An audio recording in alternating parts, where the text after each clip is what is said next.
Hello everybody and welcome to another Weather Wednesday. My name is Elias and I'm here at the Space Foundation Discovery Center using our Science on a Sphere to learn about the moon. We're going to take a slight deviation away from our typical look at the weather and we're going to take a look at the moon a little bit today. But speaking about the weather, how about this last week, huh? This has been some crazy weather. We'd love to hear from you. If you can give us some of your interesting pictures or some of your facts about your area, send those to us in our comments area on our Facebook. We'd love to hear from you guys how this last week of crazy weather has been. So we're going to take a look at the moon today, in particular a little bit about the phases. But first, I want to show you something you probably have never seen before. Are you guys ready? Here's the back side of the moon. Now, we don't typically see the back side of the moon because the same side of the moon is always facing us here on the Earth. Now, does that mean the moon is not rotating? No, as you can see, the moon is rotating behind me here, but as it orbits around the Earth, it is also rotating too. It takes about 28 and a half days, almost 29 days, for the moon to go all the way around to the Earth. And it takes about that amount of time for it to rotate on its axis. This is called tidally locked. The moon is tidally locked to the Earth, so the same side always faces the Earth. And if you look closely, the front side is very familiar to us, and it is quite different than the back side. Take a look at some of those dark regions there. Those dark regions are areas that we call mare, which is Latin for seas, because a long time ago people thought that there were seas of water or seas of lava on the surface of the moon. And here you can see the dark features. As we fast forward, or as we rotate this towards the back, you can see the back of the moon is quite different there. So we have the moon here, and we can see all sides of it. So here's the next question for you. Does the back side, is it always dark on the back side of the moon? No, it's not always dark. In fact, the back side of the moon gets the same amount of sunlight as the front side. And this is why we go through phases of the moon. I want to show you another data set that does show you some of these phases.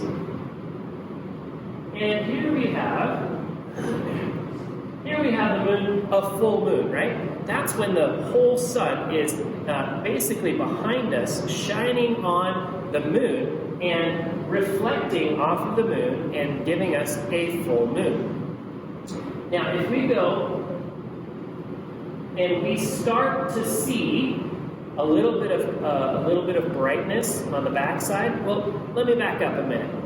We just did a full moon. What's the opposite of a full moon? A new moon. Okay? So when the moon is totally dark to us, that is when we would have a dark moon. The sun is on the opposite side, and this is why we never see a new moon. Did you realize that? You never see a new moon. That's because of the position where the sun is and where the moon is. The moon would always be up in the daytime, and so we can't see that moon because the sun is reflecting off the back side of the moon. And so when this happens during the day, it's basically impossible for us to see the moon during the daytime. So, it's very hard for us to see a new moon. After it goes from a new moon, then it starts to get bright on the right. And I have a little saying that when the bright is on the right of the moon, it's what's called waxing. And waxing is another one of those funny words, it means growing. So when the bright is on the right and when it's waxing, that means that the phases or the brightness is growing. So here we're continuing on through the moon's phases, and here half of it is lit and half of it is dark. We call this the first quarter. By the way, when you look up at the sky tonight, you'll see the moon in about a first quarter phase. And the bright is on the right. That means it's waxing. That means the brightness is growing. As we continue on past the first quarter, now most of the moon is visible to us. We call that gibbous. When most of the moon is bright, we call that full or gibbous. And so we have a gibbous moon here. Moving back to a full moon, which you guys saw. And then, backing up here, when most of the moon, so after the full moon, when most of it is still bright, but now it's going away. Do you know what word we call when it's going away? We call that waning. Okay, so when it's going away, it's called waning. And so this would be called a waning gibbous. As we progress, we get half of that moon again. This is called third quarter. So third quarter moon, half of it is lit. Now most of it is dark. Just a little sliver or a crescent is visible now.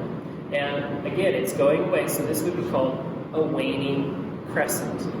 So here we have the phases of the moon. And it's fun to follow this. How long does it take the moon to go through its phases? Same time that it takes it to go around the earth, almost 29 days.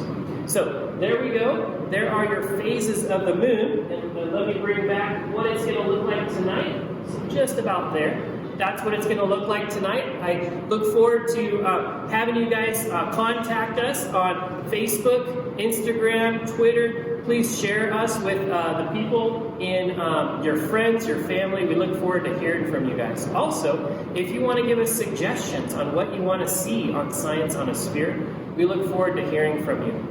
Thank you so much, and we'll talk to you next time on our next Weather Wednesday.